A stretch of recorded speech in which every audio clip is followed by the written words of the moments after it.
Ecobici y HSBC, la red con más de 22 millones de viajes en 2024 y muy pronto más cerca de ti, presenta Lo que hay que saber. El INE estima entre 12.5 y 13.3% de participación en la elección judicial. También Morena canta triunfo en alcaldías de Veracruz y Durango, mientras que el PAN en 2 ciudades y la fiebre por los labubus y los monquiquis alimenta un negocio millonario. Es lunes 2 de junio, yo soy Gonzalo Soto y esto es Expansión Daily. Esto es Expansión Daily. Lo que hay que saber. Lo importante del día con los editores de Expansión. Expansión Daily. Lo que hay que saber. Bienvenidos. Bienvenidos y bienvenidas a un episodio más de Expansión Daily. Activen las notificaciones de este podcast para que estén muy bien informados, muy bien informadas. Hoy está conmigo Mariel Ibarra, editora de Expansión Política. Advertencia: ni ella les va a poder explicar muy bien qué pasó ayer. Y ya eso ya es grave, Mariel. Así es, Gonzalo, mucho gusto de estar aquí con ustedes, contigo. Pues todavía con el subidón de ayer por lo que sucedió o no sucedió en la elección judicial. Sí. Y sí, la verdad es de que yo tampoco les podré explicar qué pasó ayer. A ver, trataremos de hacerlo. A ver, fue extraño. Vamos, si quieres, al dato principal.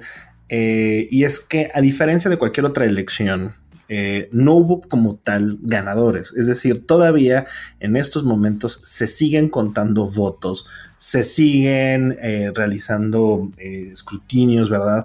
Para poder determinar quiénes, cómo y en dónde se conformará el Poder Judicial de la Federación, por lo menos en los miles de cargos que nos tocó elegir en la jornada de ayer a un porcentaje muy bajo de la población, y ese es el dato al que quiero ir. Anoche el Instituto Nacional Electoral, en un mensaje muy extraño de la presidenta consejera de este instituto, Guadalupe Tadei, dijo que entre 12.57 y 13.32% fue la participación ciudadana, la más baja, Mariel, para una elección federal. Sí, si pudiéramos hablar o sintetizar lo que ocurrió ayer en la elección, Gonzalo, en la elección judicial inédita, jamás en la vida habíamos tenido una elección como esta, es el desinterés, los acordeones y evidentemente la reaparición del expresidente Andrés Manuel López Obrador, que pues marcaron justo esta jornada electoral que tú ya decías. Pues desde la mañana estuvimos recorriendo casillas por varias partes de la ciudad, también en algunos estados. Estuvo en Chiapas, en Palenque, Chiapas, nuestra compañera lidiarista, en donde se encontró justamente al expresidente, pero todos con, con el agregado de que realmente el interés en la elección fue muy poco, y sobre todo la gente no sabía cómo votar. Se vieron los acordeones que habíamos, de los que habíamos hablado aquí en episodios pasados, pero también acordeones que hizo la propia gente para poder entender qué iba a votar. Y aún así, en las mesas, de votación, hubo muchísimas preguntas a los presidentes de las casillas. La gente se sorprendía de la cantidad de boletas que le estaban entregando. Pues claro, en una elección inédita a la que nunca nos habíamos enfrentado, y pues que deja, tú ya lo decías, entre el 12.57 y el 13.32%, y que la presidenta ha calificado ya, ayer en la noche lo dijo, como un éxito. Yo no sé, la verdad es que sí se puede calificar como un éxito, pero para ella lo es. Va por partes. Si no se diera una vuelta, y es de acuerdo con estas cifras altamente probable que muchos de ustedes podescuches ni siquiera se hayan dado una vuelta por las casillas, las escenas más comunes estaban vacías o semivacías.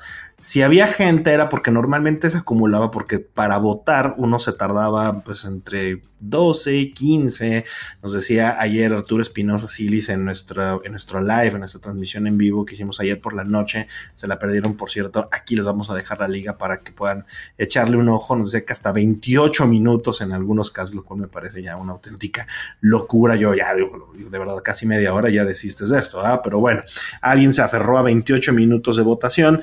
Y sí, la presidenta dijo fue un éxito un poco, híjole, Cuando tienes un 13% de votación, lo que haces es buscar una cifra más amable y entonces ella lo tradujo a que 13 millones de mexicanos votaron en esta elección judicial, lo cual pues es bastante poquito, sobre todo viniendo de la presidenta que... Más votada de la historia. La presidenta más votada de la historia, que holgadamente ganó una elección en la que participó más del 60% de los mexicanos. Sí, una presidenta que ganó su posición con 36 millones de votos. Entonces, bueno, pues sí, venimos de una elección muy copiosa en participación, que fue la del 2024, en donde ella ganó. Pero también, si estos resultados se confirman, Gonzalo, estarían quedando, digamos, entre lo que fue la consulta a los expresidentes, ¿te acuerdas? Que tuvo un 7%. Que nadie peló. La revocación, que nadie peló, que nadie le hizo caso. Y la revocación de mandato, que en realidad fue traducida como una... Que pocos pelaron. Que en realidad muchos lo leyeron como una confirmación de mandato, que tuvo un 17%. Es decir, que esto quedaría ahí entre estas dos cifras. Y evidentemente la oposición salió a decir que fue todo un fracaso, este ejercicio que se dio ayer, mientras que evidentemente Morena y los aliados pues salieron a festejar esta gran cifra. A ver, evidentemente, Gonzalo, lo platicábamos ayer en nuestro live que tú ya referías, habrá muchas cosas que analizar de cara en los próximos días, porque esto no se termina con la elección que vivimos ayer o con la jornada electoral. Esto apenas comienza y la verdad es que realmente en los próximos días es cuando deberemos ver quién quedó al frente de cada uno de los poderes. Esa es la parte más complicada, Mariela, sin lugar a dudas, y es también la que creo que pone más nerviosas y nerviosos a todas y a todos, por lo siguiente. A ver, el proceso hasta este momento con candidatos que eran unos perfectos desconocidos para la gran mayoría, si no es que sí, para la gran mayoría de los mexicanos, en un proceso muy complejo de votación, en una jornada hecha muy al vapor, con una reforma y una ley que casi nadie entendía. Viene la parte más difícil según los especialistas. Es decir, esto que acabamos de vivir hasta ayer por la tarde, ayer por la noche, era lo sencillo. Viene ahora lo más complicado, que es darle forma con estos resultados que se irán arrojando a lo largo de los siguientes 10 a 15 días al Poder Judicial de la Federación. Claro, porque recordémosle aquí a nuestros podescuchas que ayer nos fuimos a dormir sin que conociéramos quiénes ganaron la elección. No. Conocimos cuál fue el porcentaje de participación, pero a diferencia de otras elecciones o las elecciones ordinarias en este país, todo mundo nos fuimos a la cama sin saber pues quién va a ser la próxima o próximo presidente de la Suprema Corte, quiénes van a ser los magistrados en el Tribunal Electoral, los dos que faltan, quiénes van a conformar el poder, el Tribunal de Disciplina. Es decir, nos fuimos con incertidumbre a la cama. Y esto no va a terminar sino hasta dentro de 10 días más o menos, que el INE estima terminar de contar pues los pocos votos que se emitieron ayer en la jornada.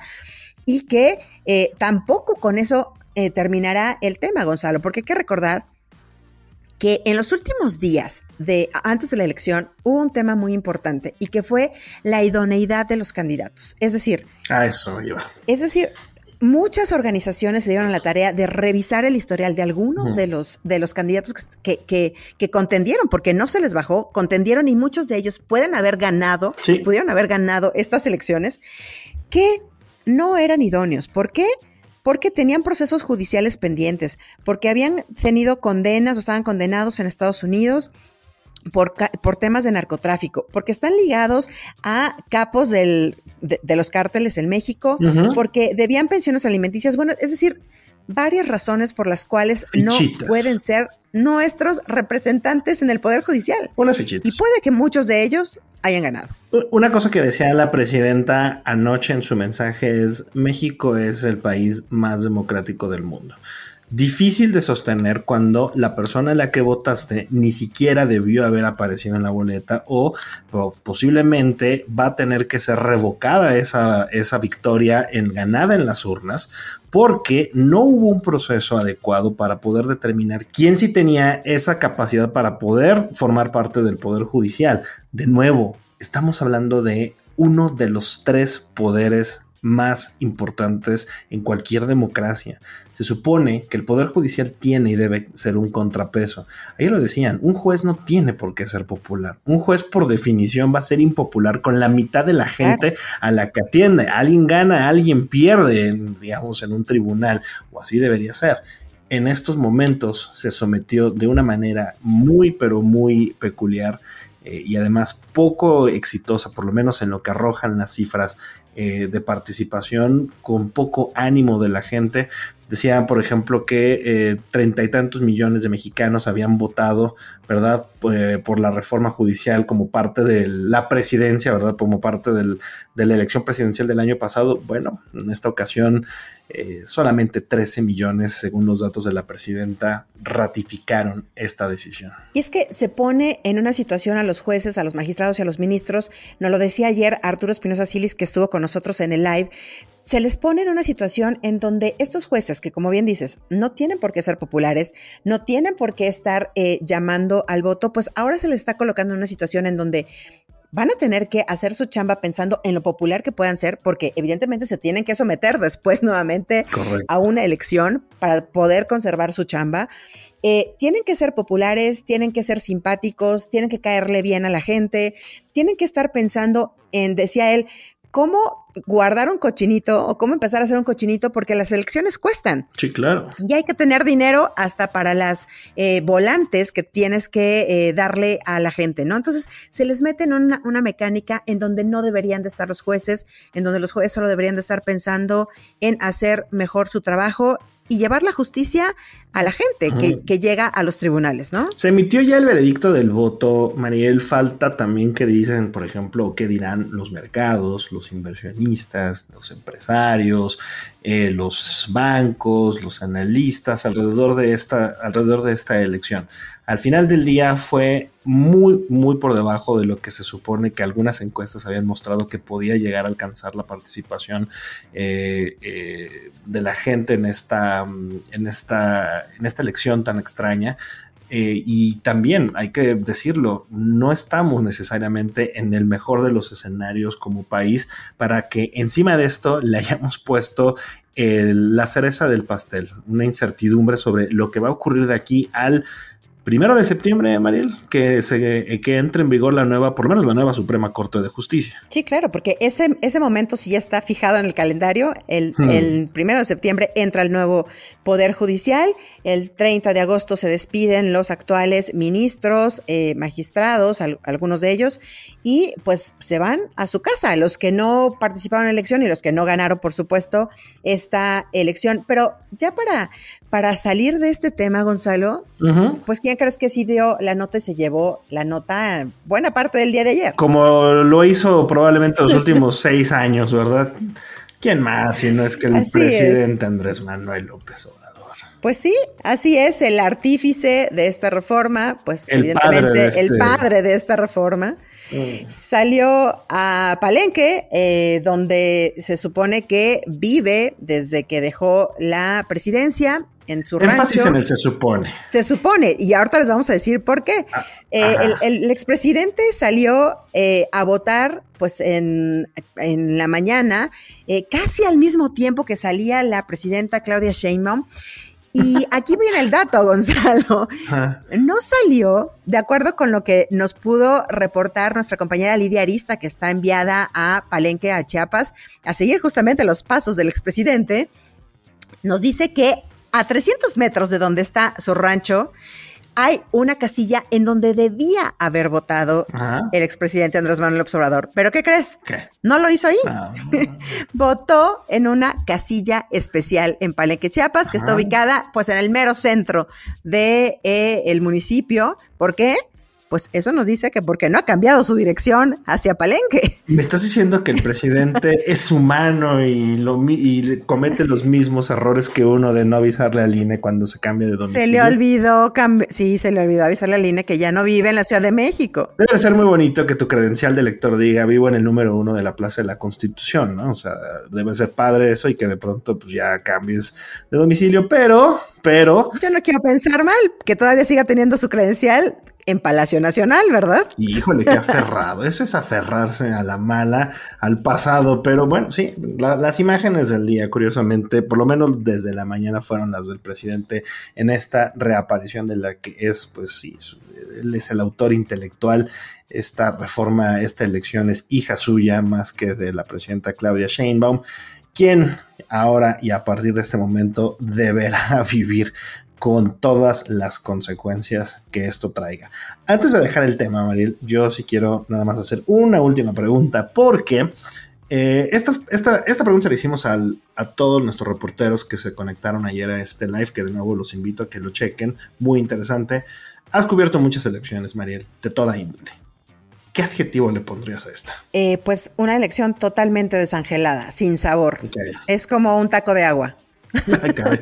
¿Sabes? O sea, caray. Sí, es como no saber, no tener ese sabor. La verdad es de que tú veías en las casillas y veías a la gente muy confundida por las boletas que estaban. Yo vi escenas de gente que se le caían las boletas al piso porque eran tantas, se quejaban de que era muy confuso, se le preguntaba a los presidentes de las casillas cómo votar.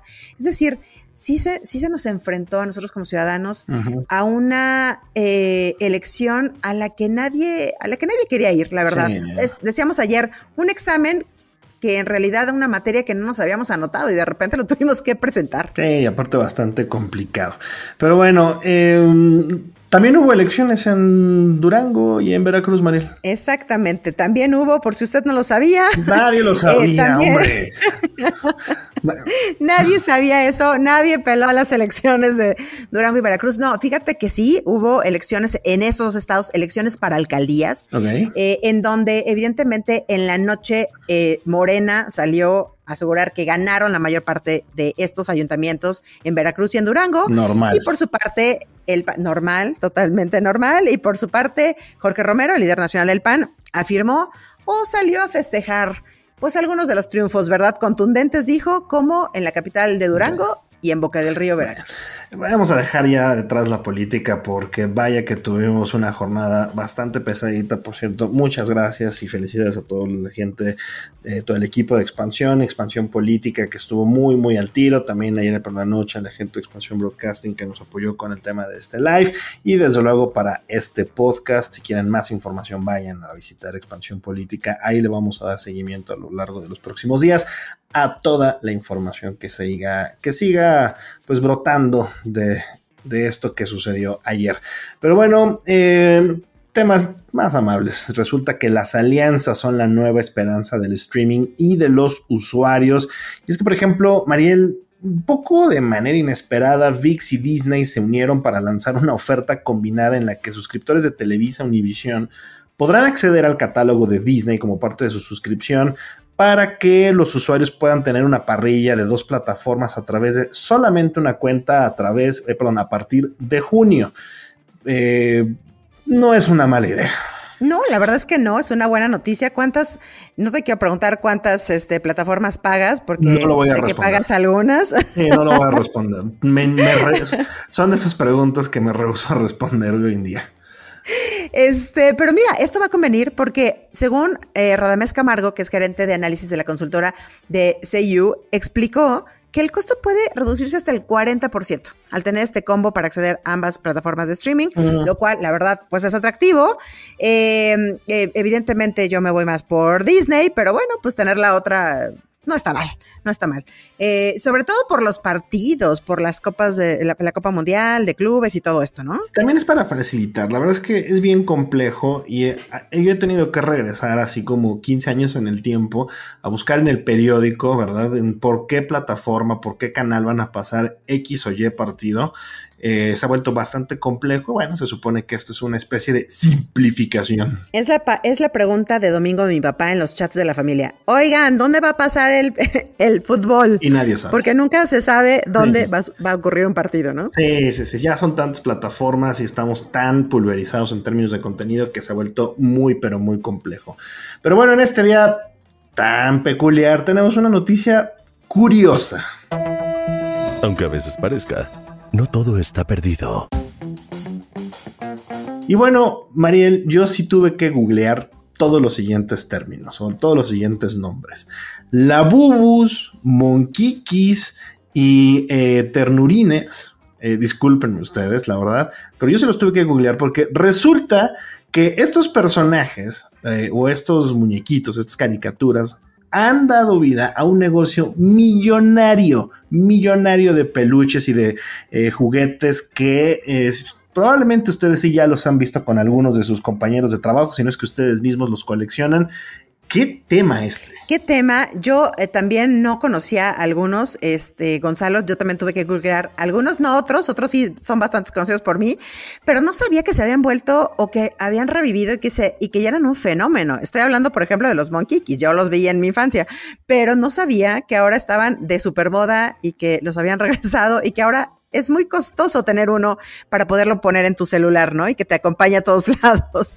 A ver. Correcto. Estos labús nos contaba Mara Echeverría en su nota que se volvieron súper populares y súper notorios porque una de las integrantes de la agrupación surcoreana Blackpink publicó una historia en Instagram cargando a uno de estos peluchitos en abril del año pasado y ¡pum! De ahí se volvieron todo un fenómeno y todo mundo los quería. Uh-huh. Y pues a ver, en México el mercado, evidentemente a partir de ahí, pues lo han impulsado coleccionistas, influencers, celebridades. Y si tú te metes a las redes sociales a buscar, ¿ves? Carísimos. No, Gonzalo, me fui para atrás. O sea, pueden ir hasta los 17,000 pesos, un muñequito. No.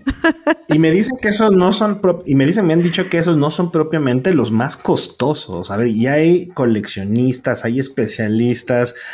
Por ahí nos decía una de nuestras colegas, Ariadna Peláez, que estaban ya los chafufus, ¿verdad? Que en los mercados, en los tianguis. En los mercados, exactamente, pero que también tenían cierto valor de colección para muchas personas. Y lo mencionabas muy bien. A ver, los ternurines, que eran estas familias de animalitos que tomaron mucha fuerza en 2024, pues también no son un producto, bueno, no son nuevos, en realidad comenzaron a venderse en los años 80 en Japón. En el caso de los monquiquis, por ejemplo, que tampoco conocía, tú sí, fueron creados en los años 70 también en ese país y adoptados en los años 80 para una caricatura producida en Estados Unidos por Hanna-Barbera. Pero ahora, bueno, han dado un regreso impresionante. También Ari, nuestra colega, nos daba una explicación entre lógica y medio aterradora al mismo tiempo sobre por qué han regresado de esta manera tan fuerte ternurines, labubus y monquiquis. Sí, porque de acuerdo con Carmen Molina, la gerente de marketing de la consultora de la Riva Group, ella le explicó a nuestra compañera Mara Echeverría que este auge de figuritas se da, fíjate, por la búsqueda de refugio y confort ante situaciones pues complicadas que tiene la vida y problemas de la adultez, nos dijo, como la reforma, como una elección judicial. Y un futuro totalmente incierto. Es decir, te va mal en la vida y eres adulto, te está yendo mal, ¿y qué haces? Querer regresar a tu infancia a través de estos ternurines o de estos peluchitos, pues con una especie de nostalgia, una nostalgia infantilizada, sí, que te da seguridad, que te trae buenos recuerdos, pues que te hace viajar en el tiempo, ¿no? Y irte hacia, pues, esos momentos en donde nada era, pues, problema y te la pasabas jugando todo el día. ¿Te preocupaba? Súper junguiano esto, la verdad, muy extraño, sin lugar a dudas, mucho análisis. Lo que sí te puedo decir es que recientemente hubo un artículo publicado en Foreign Affairs que se titulaba cómo la nostalgia arruina economías. Uf. Y no nada más se refiere a países, también se refiere al bolsillo de muchas personas que con estos gastos que hacen para buscar un poco de confort en este mundo tan pero tan complicado, con estos retornos, ¿verdad?, a la infancia, estos momentos en los que pues nada te hacía daño, ¿verdad?, nada te podía causar malestar. Sí le pega bastante al salario. Yo nada más te voy a decir que la nostalgia sí nos puede costar caro, y si no, recuerden pues la nostalgia petrolera en nuestro país, que nos costó 2 bocas y todavía no tenemos el petróleo prometido en esa refinería, ¿verdad? Este país es tan nostálgico que queremos volver a la época en donde no teníamos un poder judicial. Pero bueno, ese será otro. Oye, análisis. ¿Sabes qué, Gonzalo? Yo sí, de las que yo sí voy a comprar, si es que se ponen de moda, porque ya vi en la nota que por ahí también vienen, son de las chicas superpoderosas. Si eran mi hit cuando era niña, Bombón, Bellota y Burbuja, sí estarán en mi celular pronto, Gonzalo. El día que vengan de vuelta los supercampeones hablamos. Por lo pronto, y hablando de deportes, a ver, mucha información, la verdad es que fue un fin de semana bastante movido. Isaac del Toro, desafortunadamente, el sábado por la mañana perdió en la última escalada, en la última fase de montaña, el Giro de Italia. Nos había hecho soñar Isaac del Toro. Sí, maravilloso. La verdad es que hay muchas explicaciones, hay muchas razones detrás de esto. La realidad es que es un deporte que conozco muy poco. Si quieren saber más, de verdad los invito a entrar a sportsillustrated.mx. Sin embargo, se quedó con la maglia blanca, que no es otra cosa más que la playera blanca que representa al mejor ciclista joven. Pero bueno, se quedó ahí un pasito de ganar que es considerado el segundo circuito de ciclismo o la segunda competición más importante del planeta. No hubo final de Champions porque el PSG arrolló al Inter. A nuestra productora Mónica Alfaro, el jefe de información de Expansión, Alberto Verduzco, le debe la quincena. No se preocupen, estimados podescuchas, que nos encargaremos de que esto se cumpla. El América quedó fuera del Mundial de Clubes, perdió 2-1 contra el LAFC y fue un domingo tan raro que hasta el Cruz Azul goleó en una final 5-0. Vaya día. Totalmente. Ya para que el Cruz Azul haya goleado es porque algo raro ocurrió este domingo. Se cambió algo, exactamente, algo se rompió en la Matrix. Pero bueno, muchas gracias, Mariel, por habernos acompañado en esta jornada de una semana que se antoja interesante. Sí, toda la información sobre eso y otros temas, sobre todo de los análisis y los números que vengan en los días posteriores con la reforma judicial, estarán disponibles en Expansión y en Expansión MX. Así es, y también ya saben que toda la información deportiva en sportsillustrated.mx, leemos sus comentarios en las redes sociales de Expansión, todas, @expansiónmx y también @sportsillustrated.mexico. Nos escuchamos mañana.